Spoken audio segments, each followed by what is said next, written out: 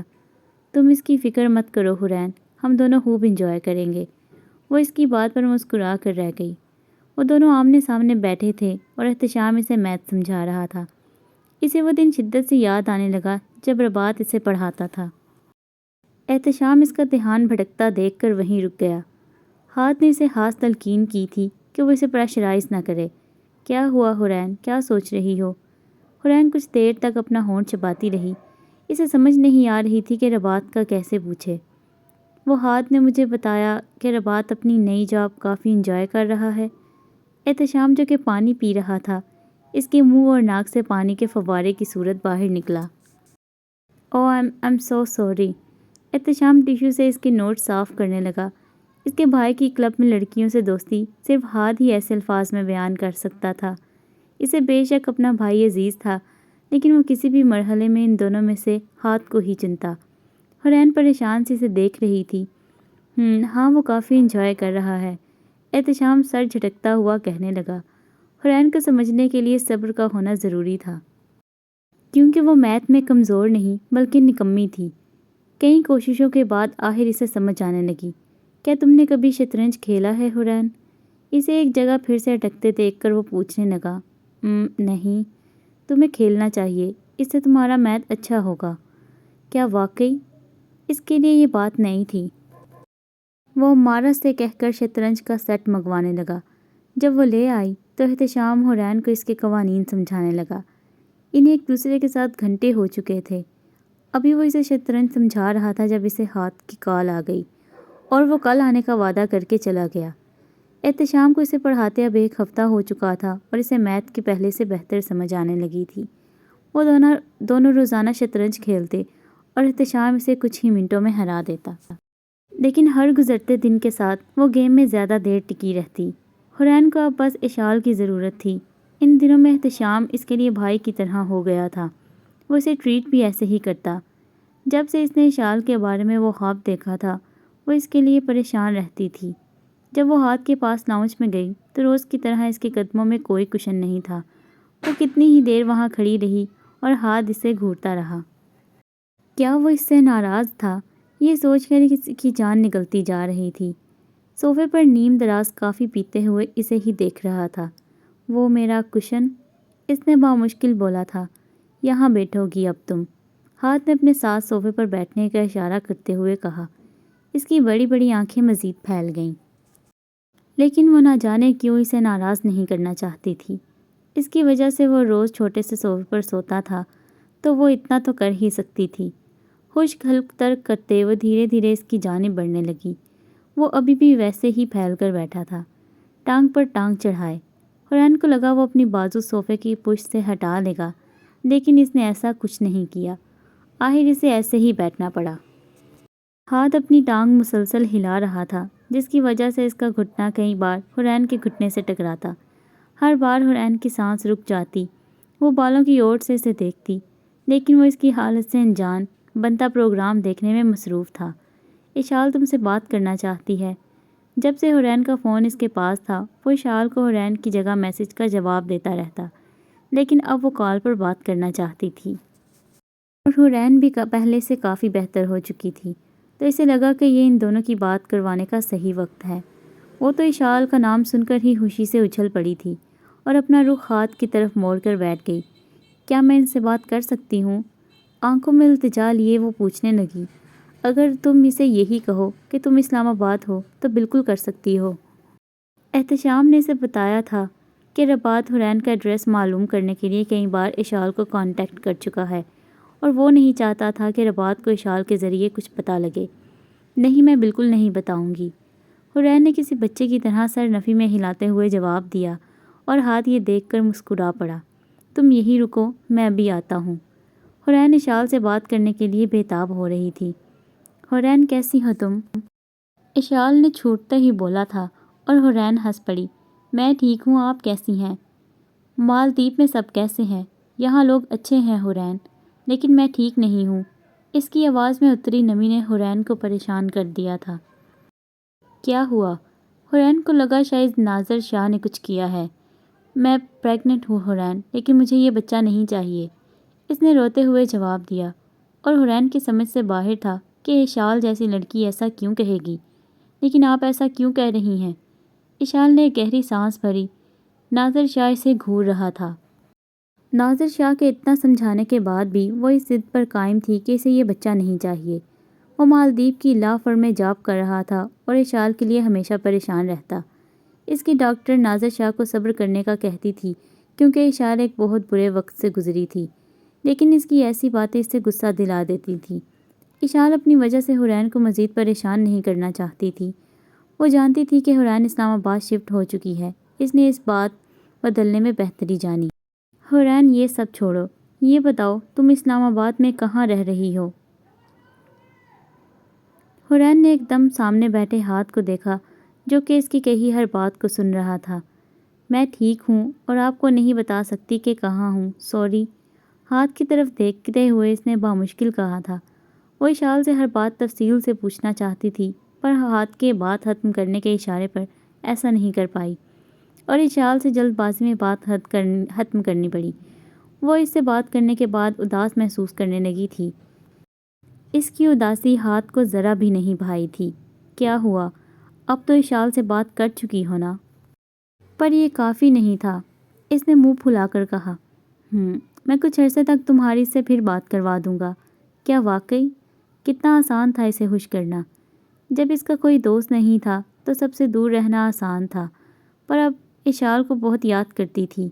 شروعات میں اس نے سوزی سے دوستی کی کوشش کی، پر وہ حورین کی طرح ہی کم گو تھی۔ اس نے بھی اشال کی طرح بہت برا وقت گزارا تھا۔ فرق صرف اتنا تھا کہ اس کی زندگی میں کوئی ناظر شاہ نہیں تھا۔ وہ اس کے گھر والوں نے بھی اسے اپنانے سے انکار کر دیا تھا۔ کاش میں اشال سے مل پاتی، حورین نے خود سے ہی سرگوشی کی، لیکن ہاتھ نے پھر بھی اسے صاف طور پر سنا تھا۔ میں کچھ کرتا ہوں، تمہیں یوں بور ہونے کی ضرورت نہیں۔ وہ اس کی بات سن کر چونکی تھی۔ آخر وہ اب کیا کرنے والا تھا؟ اگلے دن جب وہ جاگی تو اسے پتہ لگا کہ ہاتھ صبح سے گھر موجود نہیں۔ اس لیے اسے اکیلا ہی ناشتہ کرنا پڑا۔ وہ بار بار اس کی خالی کرسی دیکھتی۔ جب واپس ہال میں گئی تو امارہ اور سوزی کافی مصروف لگ رہی تھیں۔ وہ دونوں ہی ایک کمرے کی صفائی کر رہی تھیں۔ حورین نے اس کمرے کا دروازہ لاک ہی دیکھا تھا، اس نے تجسس کے مارے وہ اس طرف بڑھ گئی۔ واؤ، کتنا خوبصورت ہے! اس کے منہ سے کمرے کو دیکھ کر بے اختیار ہی نکلا تھا۔ باقی کمروں کی طرح وہ بھی نفاست اور خوبصورتی سے بنایا گیا تھا، لیکن باقی کمروں اور اس کمرے میں یہ فرق تھا کہ وہ دیکھ کر ہی کسی لڑکی کا کمرہ محسوس ہوتا۔ پورے مینشن میں اس نے ایک ایسی واحد جگہ دیکھی جہاں کسی لڑکی کی چھاپ ہو۔ آخر یہ کس کا کمرہ تھا اور کیوں سجایا جا رہا تھا؟ جب تجسس مزید بڑھتا گیا تو وہ امارہ سے اس سے متعلق پوچھ ہی بیٹھی، یہ کس کا کمرہ ہے؟ نہ جانے کیوں حورین کا دل کسی انجانے خدشے سے دھڑکنے لگا تھا۔ یہ تو ماریہ صاحبہ کا کمرہ ہے، ہاتھ صاحب نے ہمیں اسے صاف کرنے کا کہا تھا۔ حورین نہیں جانتی تھی کہ یہ ماریہ کون ہے اور اس کا کمرہ اس گھر میں کیوں ہے اور اسے صاف کیوں کروایا جا رہا ہے۔ اس کے کانوں میں تو بس ایک ہی لفظ بار بار گونج رہا تھا اور وہ اس انجان لڑکی کا نام تھا۔ وہ خود میں ایک الگ سی جلن پیدا ہوتی محسوس کر رہی تھی۔ اس کا کمرہ بھی بہت پیارا تھا، پر وہ کسی لڑکی کا کمرہ تو کم ہی معلوم ہوتا، جبکہ یہ کتنے اہتمام سے سجایا گیا تھا۔ وہ سارا دن اپنے کام پر بھی دھیان نہیں دے پائی، جبکہ جب اب شام ہونے والی تھی اور احتشام کسی بھی وقت پہنچنے والا تھا، لیکن اس کی سوئی تو وہیں کہیں اٹکی ہوئی تھی۔ کبھی وہ اپنا ہونٹ چبانے لگتی اور کبھی اپنی ہتھیلیوں میں ناخن چبونے لگتی۔ رباط سمجھ نہیں پا رہا تھا کہ وہ کیا کرے۔ آخر کس طرح حورین تک پہنچے؟ اس نے اپنی ہر کوشش کر لی تھی لیکن ابھی تک کوئی سراغ نہیں ملا تھا۔ اس نے اشال سے بھی رابطہ کیا تھا لیکن وہ بھی کچھ نہیں جانتی تھی۔ کئی بار وہ حورین کو کال کر چکا تھا لیکن اسے کسی بھی کال کا جواب موصول نہیں ہوا۔ آخر حورین ایسے کیسے کر سکتی تھی؟ وہ اسے معافی مانگتا، کچھ بھی کرتا، اسے منا لیتا، لیکن اس سب کے لیے اس سے بات کرنا لازمی تھا۔ وہ جب بھی مایوس ہوتا تو کلب چلا جاتا، ابھی بھی وہ سر کو تھامے بیٹھا تھا۔ اس نے احتشام سے کئی بار فریاد کی تھی کہ وہ اس کی مدد کرے اور حورین کا پتہ ڈھونڈے۔ وہ جانتا تھا احتشام کے لیے یہ آسان ہے، لیکن وہ ہر بار اسے منع کر دیتا، بلکہ وہ ہمیشہ اسے بھول جانے کی تلقین کرتا۔ لیکن رباط اسے کیسے سمجھاتا کہ وہ اسے نہیں بھول پا رہا؟ رباط خفیہ جگہ سے احتشام کے آفس کی چابیاں اٹھاتا اس کے آفس چلا گیا۔ وہاں 3 بڑے بڑے کمپیوٹر نصب تھے۔ ٹیبل پر ایک لیپ ٹاپ رکھا تھا۔ وہ سسٹم آن کر کے کرسی پر بیٹھ گیا۔ شاید وہ کوئی انفارمیشن خود حاصل کر پائے، لیکن سسٹم اس سے پاس ورڈ مانگ رہا تھا۔ رباط نے ہر کوشش کی لیکن صحیح پاس ورڈ نہیں لگا پایا۔ آخر وہ سسٹم بند کر کے مختلف دراز چیک کرنے لگا، لیکن وہ سب لاک تھے۔ اچانک اس کی نظر ڈسٹ بین میں پھینکے کاغذ پر پڑی۔ وہ کسی کی انفارمیشن تھی، لیکن جس بات سے اسے جھٹکا لگا وہ یہ کہ وہ انفارمیشن کسی اور کی نہیں بلکہ حورین کی تھی۔ اسے سمجھ نہیں آ رہی تھی کہ احتشام کے پاس اس کی اسلام آباد فلائٹ کی انفارمیشن کیوں تھی۔ وہ اس کاغذ کو تھامے وہاں سے چلا گیا۔ حورین اس وقت سیڑھیوں سے اتر رہی تھی جب اس کی نظر حال میں صوفے پر بیٹھی لڑکی پر پڑی۔ حورین نے اپنے اٹھتے قدم وہیں روک لیے۔ سنہری بال، ستون ناک، دبلا نازک بدن، وہ کسی خوبصورت ماڈل کی طرح تھی۔ حورین کا حلق تک اسے دیکھ کر کڑوا ہو گیا۔ خود پر حورین کی نظریں محسوس کر کے وہ اس کی طرف آنے لگی۔ وہ آخری سیڑھی کے پاس کھڑی ہو گئی۔ وہ دونوں خاموش کھڑی ایک دوسرے کو دیکھ رہی تھی۔ سبز آنکھیں، وہ ہر طرح سے بے حد خوبصورت تھی۔ اس کی آنکھوں میں اپنا بگڑا ہوا چہرہ گھوم گیا اور وہ اپنی نم ہوتی نظریں جھکا گئی۔ میں ماریہ ہوں۔ اس کی آواز پہ حورین نے پھر سے نگاہیں اٹھائی تھیں۔ اس کی تو آواز بھی اس کی طرح خوبصورت تھی۔ تو یہ ہے ماریہ۔ اس ناول کو ریڈ کرنے کا آپ کا بہت شکریہ، اور چاہتے ہوئے پلیز چینل سبسکرائب کر جائیے گا۔